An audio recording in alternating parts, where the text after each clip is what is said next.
السلام علیکم ورحمۃ اللہ وبرکاتہ۔ ان الحمد للہ نحمده ونستعینه ونستغفره ونعوذ بالله من شرور انفسنا ومن سیئات اعمالنا، من يهده الله فلا مضل له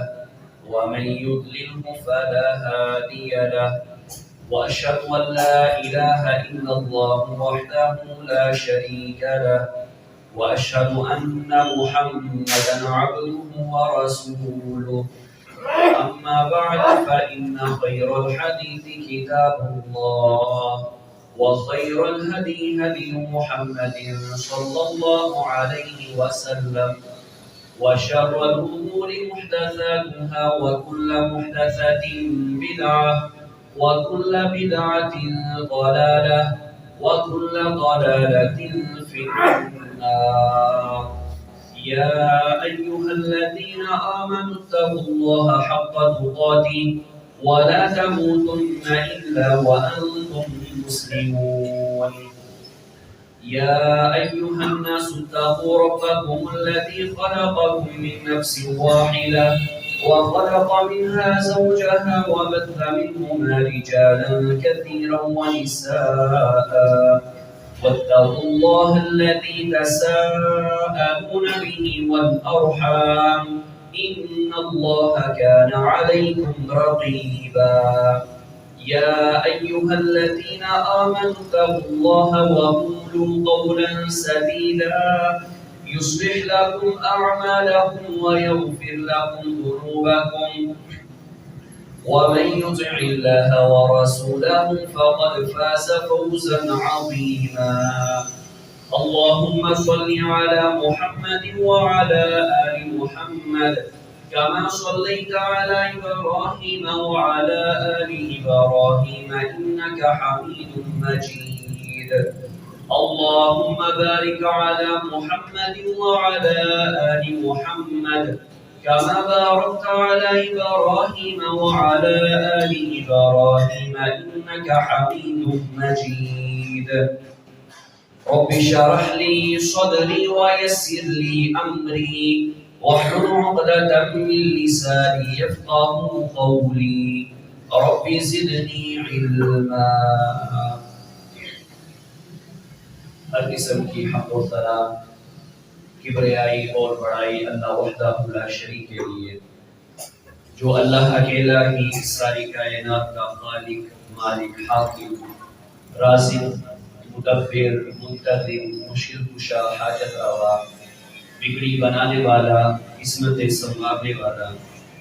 جسے چاہے عزت دے دے، جسے چاہے ذلیل کر دے، موت، زندگی، نفع نقصان کا مالک و مختار، وہ اللہ اکیلا ہی اس ساری کائنات کا داتا، دستگیر، رنج بخش، فیض عالم، بندہ پرور، غریب نواز، لجپال اور فریادرس ہے۔ بے شمار درود و سلام امام الانبیاء، امام المرسلین، سید الاولین والآخرین، رحمت للعالمین، والی مکہ، سلطان مدینہ،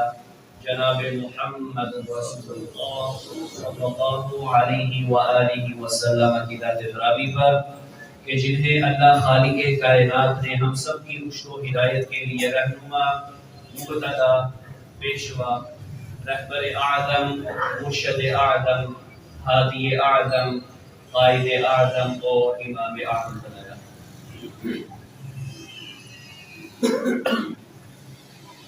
حمد و ثنا اور درود و سلام کے ابتدائی اور تمہیدی کلمات کے بعد میرے محترم بزرگ و عزیز ساتھیوں، اللہ سبحانہ و تعالی کا جتنا شکر ادا کیا جائے کم ہے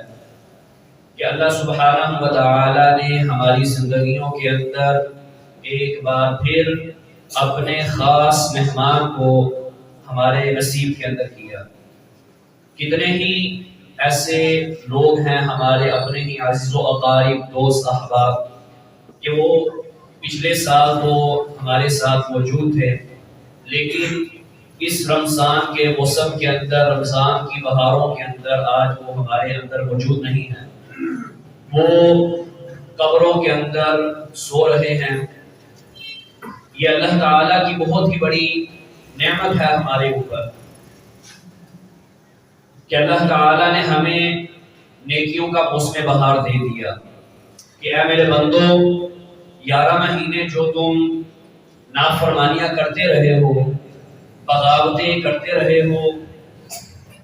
نفس کا گھوڑا اس کو بے لگام جو تم نے چھوڑا ہوا ہے، 11 مہینے جو تم نے میری نافرمانیاں کی، اس مہینے اب خیال کر لو میرا مہمان، میرا خاص مہمان وہ تمہارے پاس آ چکا ہے۔ اے ایمان والو اب رک جاؤ، اب خیال کر لو، نیکیوں سے فائدہ اٹھا لو، اس مہینے سے فائدہ اٹھا لو۔ کچھ کاروبار دنیا کے اندر اس طرح کی ہیں کہ ان کا ایک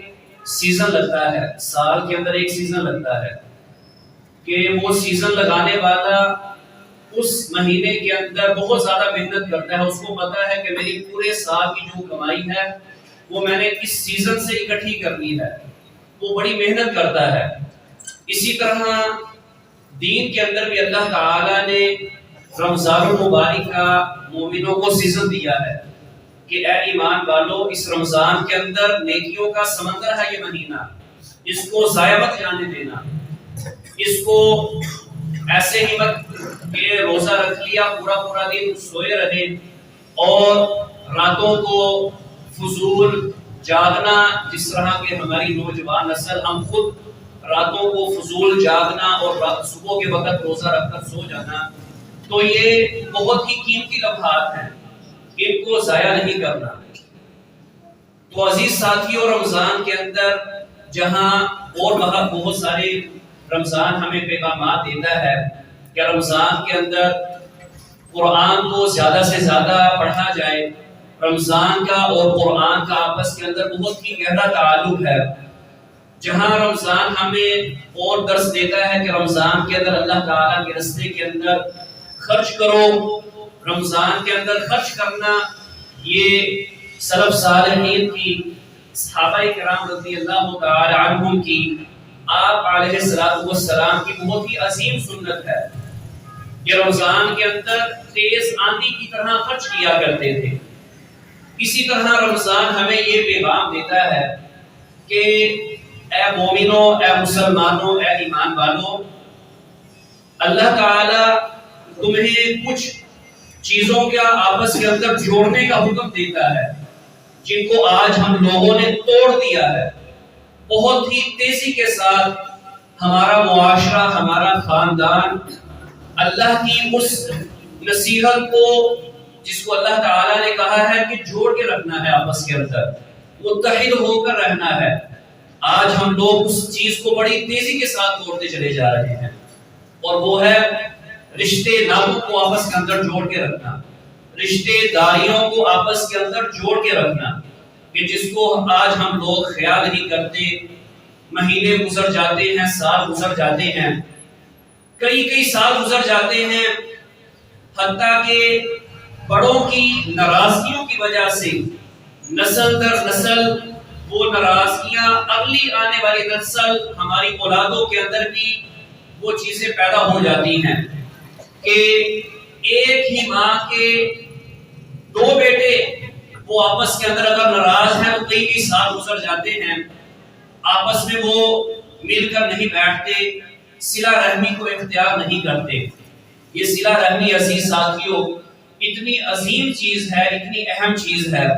اللہ سبحانہ و تعالی نے قرآن مجید کے اندر بھی اس چیز کا درس دیا، اور آپ علیہ السلام نے بھی اپنے فرامین کے اندر جا بجا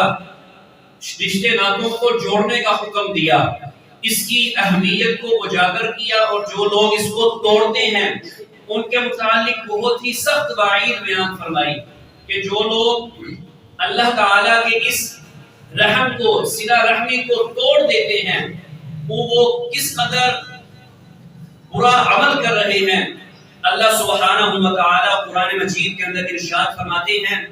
والذین یصلون ما امر اللہ به ان یوصل ویخشون سوء الحساب ویخشون ربهم ویخافون سوء الحساب، اور اللہ نے جن چیزوں کا ان کو جوڑنے کا حکم دیا ہے، اللہ تعالیٰ اپنے ایمان والے بندوں کی خصلت کو بیان کر رہے ہیں، ان کی ایک صفت کو بیان کر رہے ہیں کہ میرے ایمان والے بندے وہ ہیں کہ اللہ تعالیٰ نے جن چیزوں کا ان کو جوڑنے کا حکم دیا ہے وہ اس چیز کے بارے میں ڈرتے ہیں کہ کہیں ہم سے وہ چیز ٹوٹ نہ جائے۔ اللہ تعالیٰ نے ہمیں رشتے ناطے جوڑنے کا حکم دیا ہے، کہیں ہم سے وہ رشتے ناطے ٹوٹ نہ جائیں۔ اللہ کے ایمان والے بندے اس چیز کا بڑا ہی خیال کرتے ہیں اور وہ آخرت کی سختی سے ڈرتے ہیں، ان کو اندیشہ لگا رہتا ہے اگر ہم نے دنیا کے اندر رشتے ناطوں کو توڑ دیا، پتہ نہیں آخرت کے اندر ہمارا کیا معاملہ بنے گا، پتہ نہیں اللہ کے ہاں کہیں ہم پکڑے نہ جائیں۔ اس لیے وہ دنیا کے اندر اگر ان سے کوئی برا سلوک کر بھی دیتا ہے، کوئی اپنا کوئی رشتہ دار، کوئی بہن بھائی، کوئی اونچ نیچ ہو بھی جاتی ہے، وہ اللہ کو راضی کرنے کے لیے وہ درگزر کر دیتے ہیں، معافی سے کام لیتے ہیں، معاف کر دیتے ہیں اپنے بھائیوں کو۔ آج رشتے ناطوں کو توڑا جا رہا ہے اور صلہ رحمی یہ ہمارے اندر بالکل نہ ہونے کے برابر رہ گئی ہے۔ شریک بازیاں ہمارے اندر اس قدر عام ہو چکی ہیں کہ پہلے ہم سنتے تھے کہ گاؤں وغیرہ میں، دیہاتوں کے اندر شریک بازی بہت عام ہے، لیکن عزیز ساتھیوں یہ چیز اتنی عام ہو چکی ہے کہ آج ہمارے اندر ہر شہر، گلی گلی، ہر خاندان کے اندر، ہر برادری کے اندر، ہر بھائیوں کے، ہر فیملی کے اندر رشتے ناطوں کو بہت ہی تیزی کے ساتھ توڑا جا رہا ہے۔ برداشت کرنے کا جو مادہ ہے ہمارے اندر بڑی تیزی سے ختم ہوتا جا رہا ہے۔ ہم برداشت کرنا کسی کو گوارا نہیں کرتے کہ ادھر سے کسی نے تھوڑی سی بھی اونچ نیچ کر دی، فوراً دونوں مسلمانوں کا آپس کے اندر ناراضگی پیدا ہو جاتی ہے، ایک کا رخ، منہ کا رخ ایک طرف، دوسرے کا دوسری طرف، دن گزر جاتے ہیں، ہفتے، مہینے، سال گزر جاتے ہیں، لیکن ہمارے اندر آپس کے اندر مل بیٹھنا، صلہ رحمی کرنا، پیار محبت کو پیدا کرنا، وہ اس کا جذبہ پیدا نہیں ہوتا۔ اور بڑے ہی عجیب قسم کے ہم لوگ ہیں، روزے بھی رکھ رہے ہیں، نمازیں بھی پڑھتے ہیں، صدقہ و خیرات بھی کرتے ہیں، حج بھی کرتے ہیں، زکوٰۃ بھی دیتے ہیں، جیسے ہم نے دین کو محدود کر کے رکھ دیا ہے۔ مسجد کی چار دیواری کے اندر بس آج کے مسلمان نے دین کو محدود کر کے رکھ دیا ہے، بس یہی دین ہے، معاملات، معیشت، معاشرت تباہ ہوتی ہے تو ہو جائے، بس میں تو پکا نمازی ہوں، میرا بھائی نہیں بولتا نہ بولے، مجھے کیا، میں تو پہلی صف میں کھڑے ہونے والا نمازی ہوں، میں تو اللہ کے راستے کے اندر پتہ نہیں کتنے کتنے لاکھ خرچ کر دیتا ہوں، کوئی مجھ سے نہیں بولتا نہ بولے، ہماری راتوں کی نیندیں اڑ جائیں، ہمیں کوئی پرواہ ہی نہیں ہوتی۔ جبکہ سلف صالحین ان کو بڑی ہی فکر لاحق ہوا کرتی تھی کہ اگر ہم سے کوئی ناراض ہو گیا ہے، کیوں ہو گیا ہے، ہم اس کو منائیں۔ صحابی غالباً ابو درداء رضی اللہ تعالی عنہ ان کے متعلق آتا ہے کہ رات کو جب وہ سویا کرتے تھے تو اپنے دوستوں کا نام لے لے کر ان کے لیے دعائیں کیا کرتے تھے کہ اے اللہ میں ان کو معاف کرتا ہوں، تو بھی ان کو معاف فرما دے، اے اللہ اگر میرے سے کسی کو غلطی ہو گئی ہے یا اللہ اس کے دل کے اندر رحم ڈال دے، وہ بھی مجھے معاف فرما دے۔ وہ ڈر جایا کرتے تھے۔ دین اسلام نے اخوت کے متعلق، بھائی چارے کے متعلق بہت ہی تاکید کی ہے کہ اے مسلمانوں تمہارا اتحاد نہیں ٹوٹنا چاہیے، کچھ بھی ہو جائے، اختلافات ہوتے ہیں ہو جائیں، تمہارے اندر جو یہ پیار محبت ہے، اخوت ہے، بھائی چارہ ہے، اتحاد ہے، یہ ختم نہیں ہونا چاہیے۔ یاد رکھنا اگر اتحاد ختم ہو گیا، اگر تم لوگوں نے آپس کے اندر ناراضگیاں پیدا کر لی، تو اللہ سبحانہ و تعالیٰ قرآن مجید کے ایک مقام کے اندر فرماتے ہیں مسلمانوں کو کہ جب تمہارے اندر تفرقہ بازی آ جائے گی تو تمہاری ہوا نکل جائے گی۔ جو مسلمانوں کا کبھی روب دبدبہ ہوا کرتا تھا، آج دیکھ لے، آج کافروں کا ہمارے اوپر روب دبدبا ہے۔ ایک وقت تھا کہ ہمارا کافروں کے اوپر روب دبدبا تھا، کافر ہم سے ڈرتے تھے۔ اس وقت مسلمان ایک تھے، وہ آپس کے اندر متفرق نہیں تھے، وہ فرقہ واریت کا شکار نہیں تھے، بھائی بھائی کا اس کا جانی دشمن نہیں تھا، مسلمان کی خیر خواہی کرنے والا تھا۔ لیکن آج ہم صرف اور صرف ہماری نظر اپنے بیوی بچوں تک ہے، ہم نہیں دیکھتے کہ میرے دائیں بائیں کتنے ہی ایسے لوگ ہیں مستحق ہیں، میں نے ان کا بھی خیال کرنا ہے۔ اگر لوگ مجھ سے ناراض ہیں، میں نے ان کو معاف کرنا ہے، میں نے ان کو راضی کرنا ہے۔ کوئی ایسے ہیلے بہانے ڈھونڈنے ہیں کہ میرا بھائی مجھ سے ناراض نہ ہو۔ صلہ رحمی عزیز ساتھیو اتنی عظیم چیز، اتنی اہم چیز کہ آپ علیہ السلام نے فرمایا، اللہ تعالیٰ فرماتے ہیں، یعنی یہ حدیث قدسی ہے کہ اللہ سبحانہ وتعالیٰ خود فرماتے ہیں انا اللہ، میں اللہ ہوں، وانا الرحمن، میں رحمان ہوں۔ ساتھ ہی فرمایا خلقت الرحمہ، میں نے رحم کو یعنی رشتے ناطے کو میں نے پیدا کیا، اور ساتھ فرمایا فمن وصلها وشققت لها من اسمی، میں نے اس کا نام اپنے نام پر رکھا، صلہ رحمی کا نام، رشتے ناطے کا نام اپنے نام پر رکھا۔ اللہ کا نام کیا ہے؟ رحمان، اور رشتے ناطے کا رحیمہ، یعنی اللہ تعالیٰ کو یہ صلہ رحمی، یہ رشتے ناطے اتنے محبوب ہیں، اتنے پسندیدہ ہیں کہ اللہ تعالیٰ نے رشتے ناطے کا نام اپنے نام پر رکھا۔ فرمایا میں رحمان ہوں اور رشتے ناطے کا نام میں نے اپنے نام پر رکھا، رحیمہ، اللہ رحمان اور رشتے ناطا رحیمہ۔ فرمایا کہ جو رشتے ناطے کو جوڑے گا، جو رشتے ناطے کو جوڑے گا، صلہ رحمی کرے گا، اللہ تعالیٰ فرماتے ہیں میں اس کو اپنی رحمت کے ساتھ جوڑ دوں گا، اور جس نے رشتے ناطوں کو توڑ دیا، صلہ رحمی جس نے چھوڑ دی، رشتے داریوں کو توڑ دیا، اللہ تعالیٰ فرماتے ہیں میں اس کو اپنی رحمت سے توڑ کے رکھ دوں گا۔ لاکھ نمازیں پڑھ لے، لاکھ صدقہ و خیرات کر لے، مت ہم یہ اس خوش فہمی کے اندر رہے کہ ہم لوگ اللہ تعالیٰ کی رحمت کے اندر ہیں۔ اگر ہم لوگ رشتے ناطوں کو توڑنے والے ہیں تو یاد رکھیے آپ علیہ السلام نے فرمایا کہ اللہ تعالیٰ فرماتا ہے کہ جس نے رشتے ناطے کو توڑ دیا، صلہ رحمی کو توڑ دیا، میں اس کو اپنی رحمت سے توڑ کے رکھ دوں گا۔ وہ ایسا شخص اب اللہ تعالیٰ کی رحمت سے محروم ہو جائے گا۔ آپ علیہ السلام نے یہاں تک فرما دیا لا يدخل الجنت قاطع، کہ قطع تعلقی کرنے والا، رشتے ناطوں کو توڑنے والا، لا يدخل الجنت۔ آج ہم یہ نیکیاں کس لیے کر رہے ہیں؟ نمازیں کس لیے پڑھ رہے ہیں؟ آج یہ روزے کس لیے رکھ رہے ہیں؟ تاکہ اللہ تعالیٰ کی جنت میں داخل ہو جائیں، جہنم سے بچ جائیں، اللہ تعالیٰ کی جنتوں کے مہمان بن جائیں۔ لیکن عزیز ساتھیوں، ساتھ یہ بھی شرط ہے، اللہ تعالیٰ نے فرما دیا کہ رشتے ناطوں کو بھی جوڑنا ہے۔ جہاں ہم حقوق اللہ کا خیال رکھتے ہیں، وہاں پر ہم نے حقوق العباد کا بھی خیال رکھنا ہے۔ ایسا نہیں ہو سکتا کہ حقوق اللہ پر تو عمل کیا جائے اور حقوق العباد کو پس پشت ڈال دیا جائے اور ہم جنت کے اندر داخل ہو جائیں۔ ایسا نہیں ہو سکتا، کیونکہ یہ دین اسلام کی تعلیم ہی نہیں ہے۔ آپ علیہ السلام نے فرمایا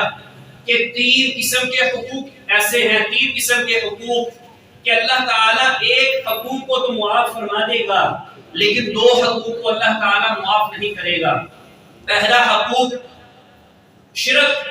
کہ جو بندہ شرک کرتا ہے اللہ تعالیٰ اس کی معافی نہیں کرے گا، کہ جس نے اللہ تعالیٰ کے ساتھ اوروں کو شریک ٹھہرایا، اللہ تعالیٰ ایسے بندے کو معاف نہیں کرے گا۔ دوسرا وہ حق کہ جو بندہ حقوق العباد کے اندر غفلت کرتا ہے، اپنے مسلمان بہن بھائیوں کے ساتھ غلط رویہ اختیار کرتا ہے، زیادتی کرتا ہے، ظلم و ستم کرتا ہے ان کے ساتھ، ان کے مال کو ہتھیاتا ہے، کہیں وراثت کی صورت کے اندر، کہیں کسی صورت کے اندر دھوکہ کرتا ہے، ایسے شخص کو بھی اللہ تعالیٰ معاف نہیں کرے گا۔ کہ جو حقوق العباد کے اندر مجرم ہے، جب تک کہ دوسرا مسلمان اپنے بھائی کو خود معاف نہ کر دے، اللہ تعالیٰ معاف نہیں کرے گا۔ اگر ہم نے کسی کے ساتھ زیادتی کی ہے، اب موقع ہے، سانسوں کی ڈوری چل رہی ہے، ابھی بھی اللہ تعالیٰ نے موقع دیا ہے کہ اے میرے بندو، جن جن کے ساتھ تم نے ناانصافیاں کی ہیں، زیادتیاں کی ہیں، ان سے معافی مانگ لو۔ عمر رضی اللہ تعالی عنہ کا قول ہے کہ اس وقت سے پہلے اپنا کھاتہ خود ہی کھول لو، اپنا رجسٹر خود ہی کھول لو، اس وقت سے پہلے کہ کہیں قیامت والے دن اللہ تعالیٰ تمہارا رجسٹر کھولے، اللہ تعالیٰ تم سے پوچھے اے بندے یہ تم نے کیا کیا ہے، اس وقت سے پہلے کہ اللہ تعالیٰ پوچھے۔ یاد رکھیے جس بندے سے اللہ تعالیٰ نے پوچھ لیا ہے بندے یہ تم نے کیا کر دیا، بندہ تو وہاں پر پھنس جائے گا، کیا جواب دیں گے ہم اللہ تعالیٰ کو؟ تو قیامت سے پہلے ہم خود ہی اپنا رجسٹر کھول لیں، اپنے نفس کا محاسبہ خود ہی کر لیں، اپنا جائزہ اپنے نفس کے اوپر خود ہی پیرامیٹر لگا لیں کہ میں کتنے پانی کے اندر ہوں، میں نے کہاں غلطیاں کی ہیں، کہاں میں نے ناانصافیاں کی ہیں، میں اپنا محاسبہ آج ہی کر لوں، کہیں ایسا نہ ہو کہ قیامت کے اندر میں پھنس جاؤں، اپنے رشتہ داروں کو آج ہی میں راضی کر لوں، اگر میں نے ان کے ساتھ ناانصافیاں کی ہیں تو آج ہی ان کو راضی کر لوں۔ تو فرمایا لا يدخل الجنت قاطع، کہ صلہ رحمی کو توڑنے والا، قطع تعلقی کرنے والا، ایسا بندہ جنت کے اندر داخل نہیں ہوگا۔ عزیز ساتھیوں، ہمارے لیے تو اللہ تعالیٰ نے ان لوگوں کو نمونہ بنا کے رکھ دیا، صحابہ کرام کی زندگیوں کو دیکھ لیجئے، آج ہمیں تو وہ درد ملے ہی نہیں جو درد صحابہ کرام کو ملے تھے، آج ہمیں درد تو وہ ملے ہی نہیں، اس کے باوجود انہوں نے رشتے ناتوں کو نہیں توڑا۔ بہت ہی مشہور واقعہ ہے ابو بکر صدیق رضی اللہ تعالی عنہ کا، بچپن سے ہم لوگ سنتے آ رہے ہیں، کاش کہ ہمیں اس کے اوپر عمل کرنے کی بھی توفیق حاصل ہو جائے۔ مومنوں کی ماں اماں جی عائشہ صدیقہ رضی اللہ تعالی عنہ، جب منافقین نے ان کے اوپر تہمت لگا دی تو اس تہمت کے اندر، اس باتوں کے اندر مصعب بن اثاثہ رضی اللہ تعالی عنہ وہ بھی آ جاتے ہیں، غلطی ہو جاتی ہے مصعب رضی اللہ تعالی عنہ سے، منافقین کی باتوں میں آ جاتے ہیں۔ ابو بکر صدیق رضی اللہ تعالی عنہ مصعب رضی اللہ تعالی عنہ کی کفالت کیا کرتے تھے، مصعب رضی اللہ تعالی عنہ کے اوپر خرچ کیا کرتے تھے، غریب تھے تو ان کی کفالت کیا کرتے تھے۔ جب معلوم ہوا کہ منافقین کی باتوں کے اندر یہ مصعب یہ بھی آگے ہیں، بہت دل کے اندر درد ہوا، بہت ہی دکھی ہوئے کہ مصعب اس کی تو میں کفالت کرتا ہوں، اس کو تو باتوں کے اندر نہیں آنا چاہیے تھا۔ قسم کھا لیتے ہیں کہ اللہ کی قسم آئندہ کے بعد میں مصعب رضی اللہ تعالی عنہ کے اوپر خرچ نہیں کروں گا، قسم کھا لیتے ہیں۔ اللہ سبحانہ و تعالی قرآن مجید کو نازل کرتے ہیں، اللہ سبحانہ و تعالی فرماتے ہیں وَلَا يَأْتَلِ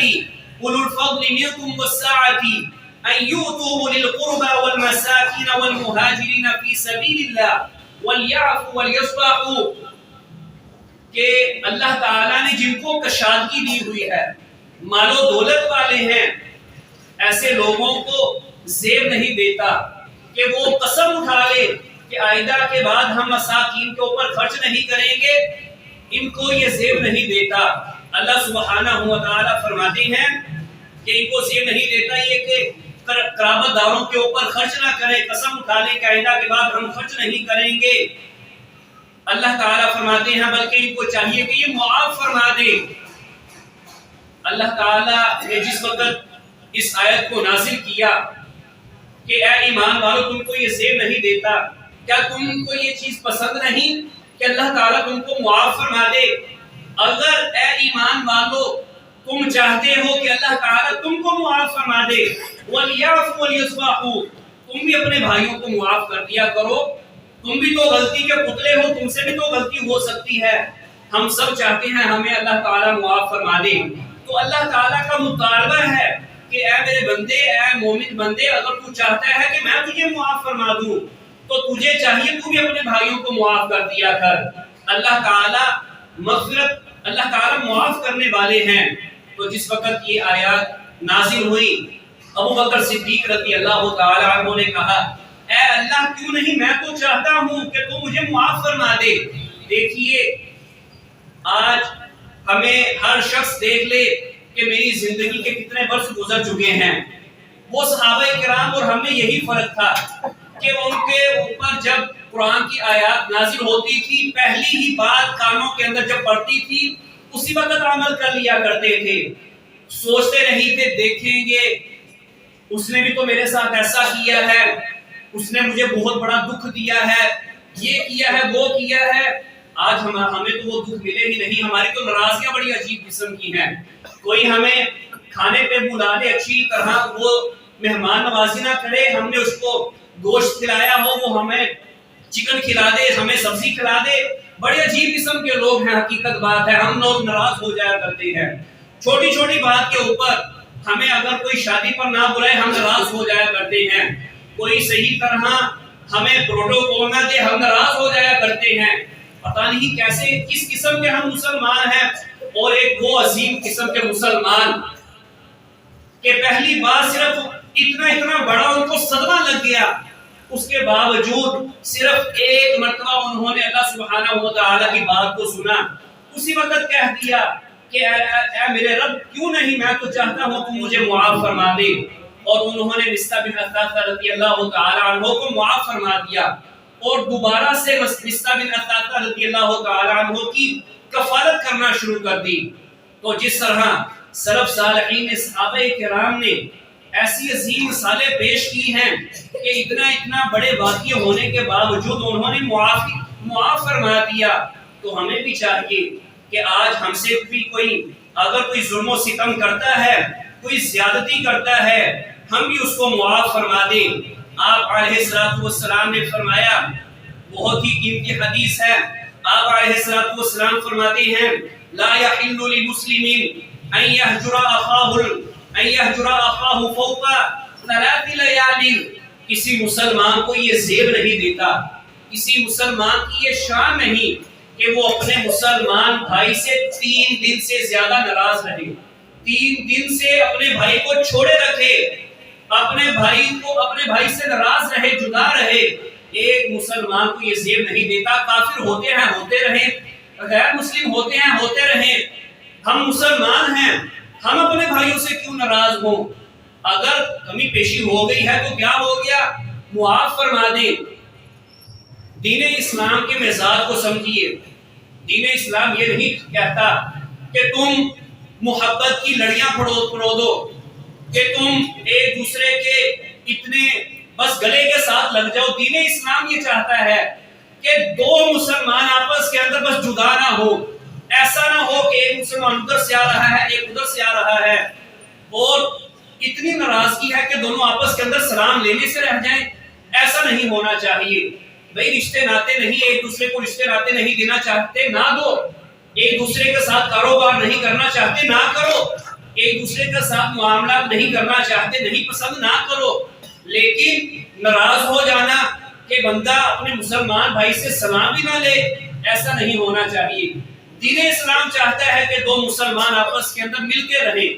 آپس کے اندر سلام دعا لے کے رہیں. سلام دعا نہیں ٹوٹنی چاہیے, دل کے اندر بغض نہیں آنا چاہیے. آپ علیہ الصلوۃ والسلام نے فرمایا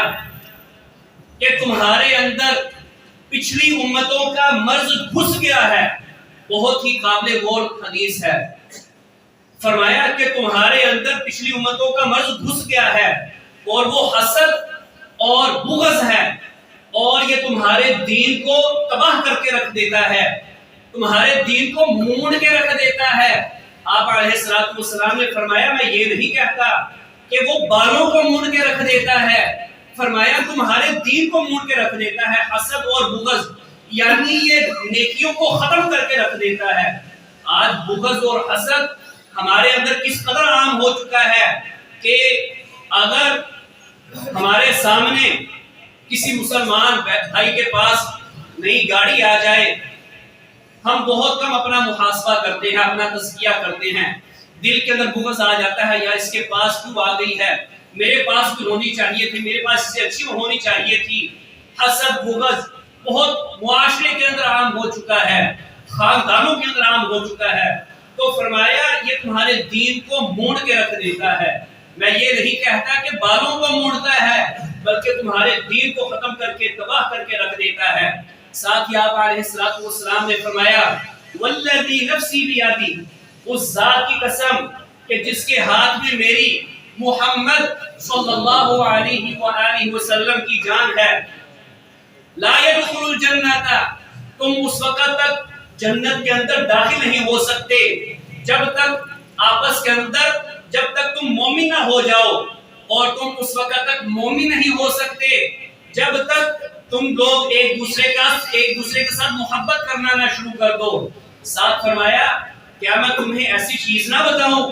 کہ جس کے اوپر عمل کرنے کی وجہ سے تم لوگ آپس کے اندر محبت کرنا شروع ہو جاؤ؟ تو آپ علیہ السلام نے فرمایا افشوا السلام، سلام کو عام کرو، سلام کرنے سے اللہ تعالیٰ تمہارے درمیان محبت پیدا کر دے گا۔ عبداللہ بن سلام رضی اللہ تعالی عنہ یہودی تھے، یہودی سے مسلمان ہوئے، مدینے کے اندر کہتے ہیں کہ سب سے پہلی حدیث جو میں نے نبی کریم علیہ السلام سے سنی، میرے کانوں کے اندر جو سب سے پہلی بات آپ علیہ السلام کی پڑی تھی وہ یہ تھی کہ لوگوں افشوا السلام، سلام کو عام کرو، کھانا کھلاؤ، لوگوں کو کھانا کھلاؤ، صلہ رحمی کیا کرو، جب لوگ راتوں کو سو رہے ہوں اٹھ کر اللہ تعالیٰ کے ہاں سجدہ ریز ہوا کرو، تہجد پڑھا کرو، قیام کیا کرو، اللہ کی بارگاہ میں آیا کرو۔ تو سلام کو عام کرنا ہے، لوگوں کو کھانا کھلانا ہے، دعوت عام کرنی ہے، یہ دین اسلام کا بہت ہی پیارا درس ہے۔ اگر ہم چاہتے ہیں کہ ہم کسی کا دل جیت لے، اگر کوئی ہمارا رشتہ دار، ہمارے بہن بھائی، ہمارے عزیز و اقارب، ہمارے دوست احباب ہم سے ناراض ہیں،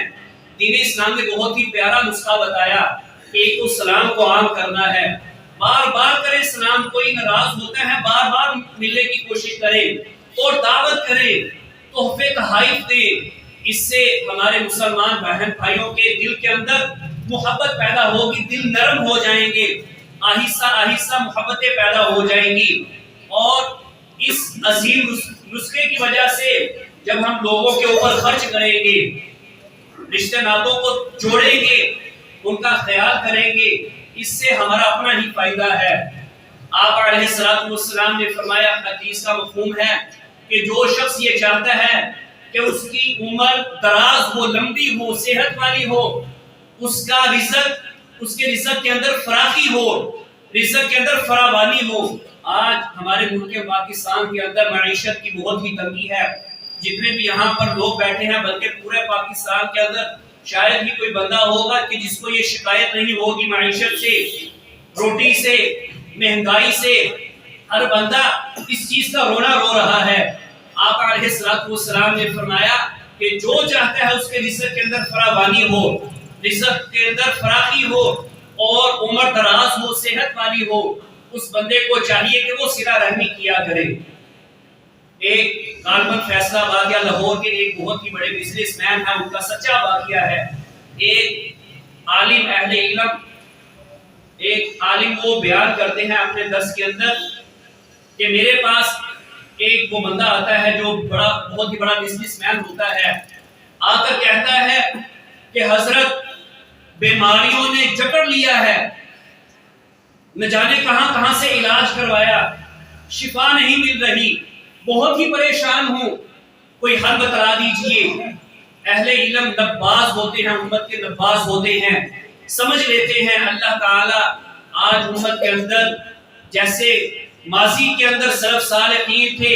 امت کے نباز تھے کہ امت کی نبض کے اوپر ہاتھ رکھ کے بتا دیا کرتے تھے کہ امت کے اندر کون سی مرض ہے اور ان کو کیسے شفا ملے گی۔ امام ابن جوزی وہ فرماتے ہیں گروہ علماء کو مخاطب کر کے کہ اے گروہ علماء، کہ تم امت کے نباز ہو، تم نے امت کی نبض کے اوپر ہاتھ رکھ کے بتانا ہے کہ امت کے اندر کیا کیا خرابیاں ہیں، تم نے امت کی اصلاح کرنی ہے۔ لیکن اے گروہ علماء، افسوس کہ آج تم خود بیمار ہو چکے ہو، تم نے لوگوں کو کیا ٹھیک کرنا ہے، آج تم لوگ خود بیمار ہو چکے ہو۔ آج ممبروں محراب کے اوپر جو درس دینے والے ہیں، آج ہمارے اندر خود بیماریاں آ چکی ہیں، اللہ تعالی ہماری اصلاح فرمائے۔ تو وہ اہل علم کہتے ہیں اس بندے کو کہ یہ بتاؤ کہ تمہارے آباء و اجداد، تمہارے رشتے دار کہاں کے رہنے والے ہیں؟ وہ کہتا ہے کہ ہم فلاں گاؤں کے رہنے والے ہیں، کسی گاؤں کا نام لیتا ہے، ہم فلاں گاؤں کے رہنے والے ہیں۔ پوچھتے ہیں کہ کتنی دیر ہو گئی ہے اپنے رشتے داروں سے ملے ہوئے؟ کہتے ہیں کہ 20 سال ہو چکے ہیں کہ میں اپنے رشتے داروں سے نہیں ملا، اپنے کام کاج کے اندر، یہی شہر کے اندر اتنا مصروف ہوں کہ میں نے مڑ کے نہیں دیکھا۔ پوچھتے ہیں تمہارے رشتے داروں کی، گاؤں والوں کی حالت کیا ہے؟ کہتے ہیں غریب ہیں، غربا ہیں، مستحق بھی ہیں۔ وہ اہل علم کہتے ہیں اب اس طرح کرنا ہے کہ 20 دن تم نے اپنے گاؤں میں رہنا ہے اور اپنے گاؤں والوں کی خوب سیوا کرنی ہے۔ اللہ تعالیٰ نے تم کو مال و دولت دیا ہے، اپنے گاؤں والوں کے اندر گھل مل جانا ہے۔ یہ نہیں سوچنا کہ میں بہت بڑا بزنس مین ہوں، شہر کا رہنے والا ہوں۔ یہ گاؤں دیہات کے غریب لوگ، ان کے اندر گھل مل جانا ہے۔ اگر کسی کا ٹریکٹر خراب ہے اس کو صحیح کر دینا ہے، کسی کی کوئی چیز خراب ہے اس کو صحیح کر دینا ہے، کسی کا کوئی قرض ہے اس کو اتار دینا ہے، اللہ نے تم کو دے رکھا ہے۔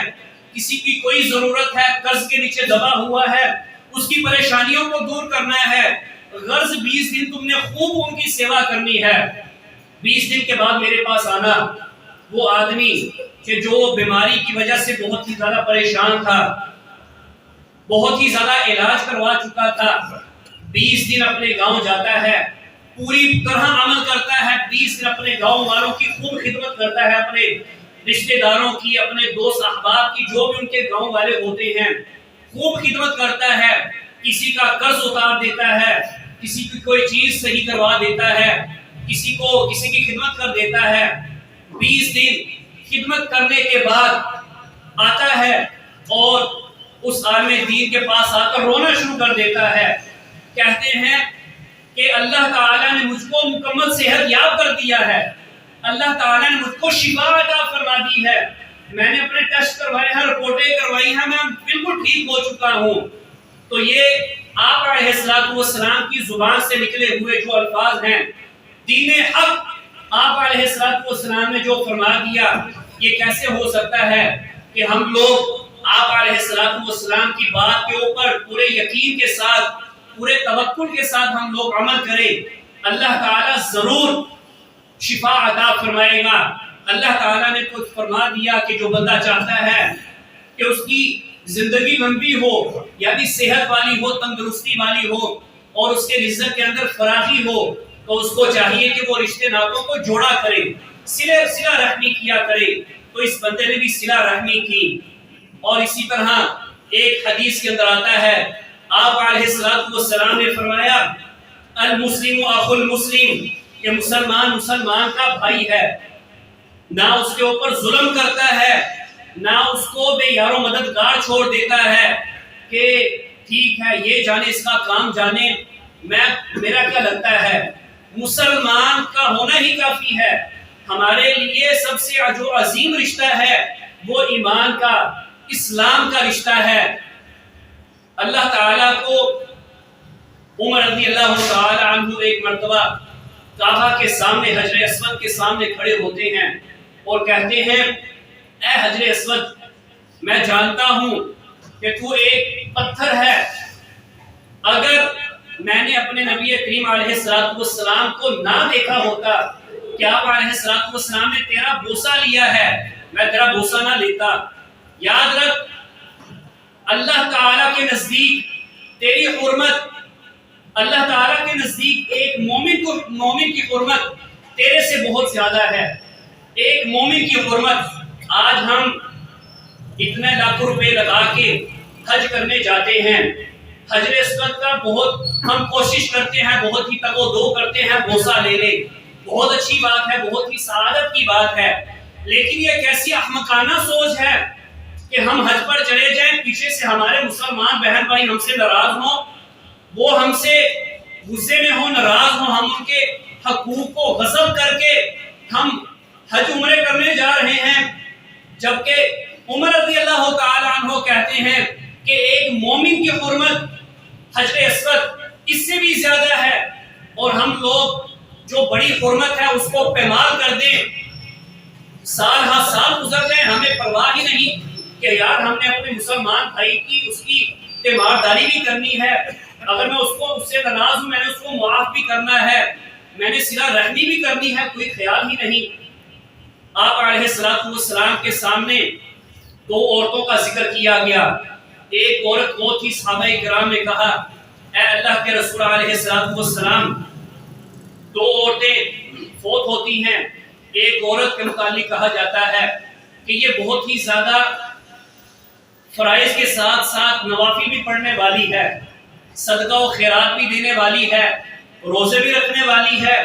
اللہ تعالیٰ کے اندر بہت ہی زیادہ خرچ کرنے والی ہے، لیکن یہ ان نیکیوں کے ساتھ ساتھ اس کی زبان صحیح نہیں، اپنے ہمسایوں کو دکھ دیتی ہے، لوگوں کے ساتھ صلہ رحمی نہیں کرتی، ان کے ساتھ اچھا برتاؤ نہیں کرتی۔ آپ علیہ السلام نے فرمایا کہ یہ جہنم کے اندر داخل ہو جائے گی، جہنم کے اندر داخل ہوگی۔ حالانکہ وہ فرائض بھی پابندی کرتی تھی، نفل و نوافل بھی ادا کرتی تھی، زکوٰۃ بھی دیتی تھی، صدقہ و خیرات، نفلی صدقہ و خیرات بھی کرتی تھی، بہت ساری عبادات کے اندر آگے آگے تھی، لیکن حقوق العباد کے اندر بہت ہی پیچھے، اتنا پیچھے کہ اپنی زبان سے تکلیف دیا کرتی تھی۔ شاعر کہتا ہے کہ ناصح اے نصیحت کرنے والے، تجھے آتے نہیں آداب نصیحت، ہر لفظ تیرا دل کے اوپر چبھن چھوڑ رہا ہے، تو اگر کسی کی اصلاح بھی کرتا ہے تو تیری زبان سے پھول نہیں نکلتے، بلکہ تو سیدھے سیدھے تیر مارتا ہے کہ اگلا بندہ وہ اور زیادہ متنفر ہو جاتا ہے، تو لوگوں کے سامنے ان کے پردے اٹھا کے رکھ دیتا ہے، لوگوں کے سامنے ان کے ابوں سے پردے اٹھا دیتا ہے۔ کیسی نصیحت کر رہا ہے تو؟ کیسے اپنے رشتہ داروں کو اپنے قریب کرے گا؟ اپنے مسلمان بہن بھائیوں کو کیسے اپنے قریب کرے گا؟ تو اپنی زبان سے چنگاریاں بکھیر رہا ہے۔ وہ صحابہ کرام وہ راتوں کو اٹھ کے اپنے ساتھیوں کے لیے دعائیں کیا کرتے تھے، اپنے ساتھیوں کے لیے نرم تھے۔ اللہ سبحانہ و تعالی قرآن مجید کے اندر یہی تو صفت بیان کرتے ہیں کہ وہ آپس کے اندر بہت ہی زیادہ محبت کرنے والے ہیں، آپس کے اندر بہت ہی رحم دل والے ہیں، اور کافروں کے لیے سخت ہیں۔ آج ہم لوگ، ہمارے بڑے بھی، ہم تو خیر اپنوں کے لیے بہت ہی زیادہ سخت ہو چکے ہیں، اور ہمارے بڑے وہ اپنوں کے لیے بھی سخت ہیں اور بیگانوں کے لیے نرم،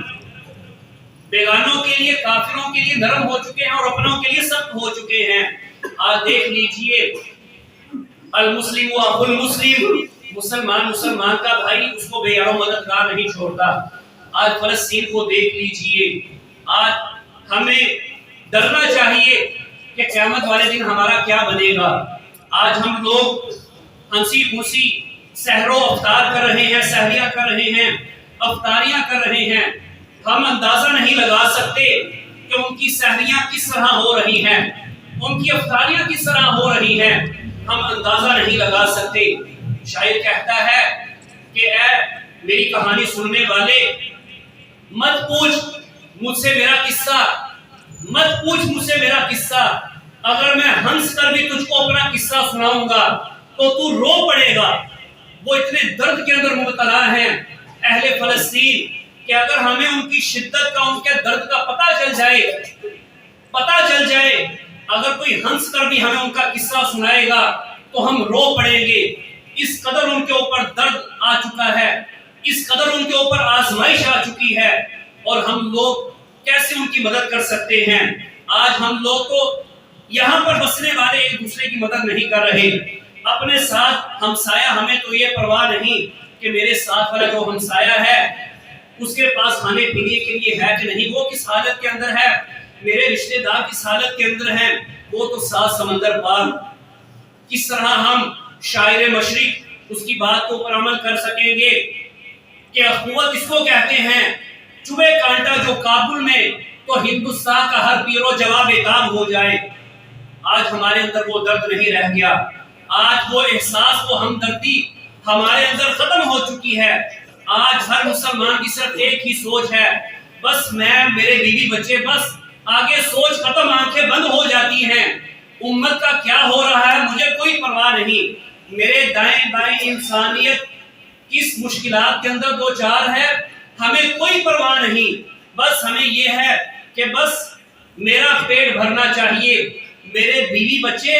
بس یہ خوش ہونے چاہیے، مجھے کیا ضرورت ہے کہ دائیں بائیں کیا ہو رہا ہے۔ تو دین اسلام کو یہ مطلوب نہیں، دین اسلام کو ایسا مسلمان مطلوب نہیں۔ دین اسلام نے تو کہا ہے صلہ رحمی کرنا، ایک دوسرے کے ساتھ پیار محبت سے پیش آنا۔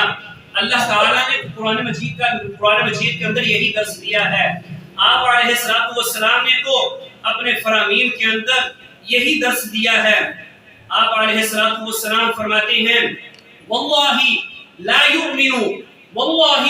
لا یؤمنو، واللہ لا یؤمنو، 3 مرتبہ آپ علیہ السلام نے فرمایا اللہ کی قسم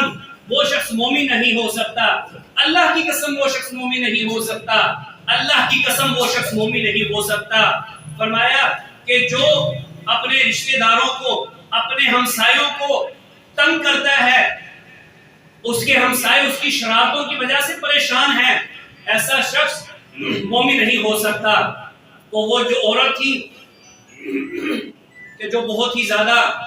عبادت کے اندر آگے تھی لیکن ہمسایوں کو پریشان کرتی تھی، فرمایا یہ جہنم کے اندر داخل ہوگی۔ اور ایک صحابہ کرام نے ایک ایسی عورت کا ذکر کیا، فرمایا اے اللہ کے رسول علیہ السلام، فلاں عورت صرف فرض عبادات کرتی ہے،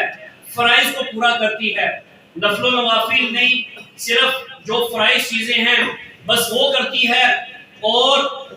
رمضان کے روزے رکھتی ہے، فرضی چیزیں آپ سمجھ لیجئے، فرضی نمازیں، فرضی روزے، فرضی صدقہ و خیرات۔ فرمایا وہ پنیر کی چیزیں وہ اللہ تعالیٰ کے رستے کے اندر خرچ کرتی ہے، یعنی معمولی چیزیں جتنی اس کے پاس غریب ہے وہ تھوڑی چیزیں اللہ تعالیٰ کے پاس رستے کے اندر خرچ کرتی ہے، لیکن اس کی زبان سے اس کے ہمسائے وہ محفوظ ہیں، وہ اپنے ہمسایوں کو، وہ لوگوں کو، اپنے رشتہ داروں کو تنگ نہیں کرتی، زبان کی تیز ترار نہیں ہے، تو فرمایا وہ جنت کے اندر داخل ہوگی۔ تو یہاں سے ہمیں معلوم ہوا کہ جنت کے اندر داخل کرنے کے لیے، جنت کے اندر داخل ہونے کے لیے ہمیں جہاں حقوق اللہ کا خیال رکھنا ہے وہاں پر ہمیں حقوق العباد کا بھی خیال رکھنا ہے، اپنے مسلمان بہن بھائیوں کا بھی خیال رکھنا ہے۔ یاد رکھیے ہم اس نبی کی امت ہیں، یہ بہت ہی قیمتی بات ہے۔ ایک اہل علم کی بات آپ کو سنانے لگا ہوں، انہوں نے بہت ہی قیمتی بات بیان کی کہ ہم اس نبی کی امت ہیں کہ جو نبی کافروں کے لیے بھی دعا کیا کرتے تھے راتوں کو اٹھ کے۔ اس امت کا فرعون ابو جہل اس کے لیے دعا کیا کرتے تھے، اے میرے رب، اے اللہ اس کو ہدایت دے دے۔ آج ہم اپنے نفس کے اپنے اندر گرے بان کے اندر جھانک کر دیکھیں، اپنے نفس کا محاسبہ کریں، ہم تو اپنوں کے لیے دعائیں نہیں کرتے، اور نبی کریم علیہ السلام امت کے لیے، کافروں کے لیے، سب سے بڑے دین کے دشمن کے لیے دعا کر رہے ہیں، اے اللہ اس کو ہدایت دے دے۔ کبھی ہم نے کوشش کی کہ رات کو اٹھ کے ہم اللہ تعالیٰ کی بارگاہ کے اندر دعا کریں، اے اللہ میرے مسلمان بہن بھائیوں کو، اے اللہ ان کو شفا دے دے، اے اللہ میں ان کو معاف کرتا ہوں، اے اللہ تو بھی ان کے دل کے اندر اس بات کو ڈال دے، وہ بھی مجھے معاف فرما دے،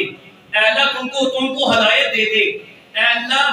ان کے پاس مال و دولت نہیں ہے، تو نے مجھے دیا ہے، اے اللہ تو بھی ان کو دے دے۔ ہم صرف اور صرف اپنے لیے دعائیں کرتے ہیں، اللہ مجھے گاڑی بنگلہ، روٹی کپڑا مکان دے دے۔ کبھی ہمارے اندر اتنا جگڑا پیدا ہوا، ہمارے دل نے اتنی ہمت کی کہ ہم یہ بھی دعا کریں کہ اللہ میرے فلاں بھائی کو بھی گاڑی دے دے، میرے فلاں بھائی وہ کرائے کے مکانوں کے اندر رل رہا ہے، اتنے عرصے سے کرائے کے مکانوں کے اندر ہے، اے اللہ تو اس کو اپنی چار دیواری دے دے، اپنی چھت دے دے۔ تو عزیز ساتھیوں، اپنی دعاؤں کے اندر اپنے مسلمان بہن بھائیوں کو یاد رکھیے، یہ دین اسلام کا پیغام ہے۔ اللہ تعالیٰ جو سنا ہے اس کے اوپر ہم سب کو عمل کرنے کی توفیق عطا فرمائے۔ اللہ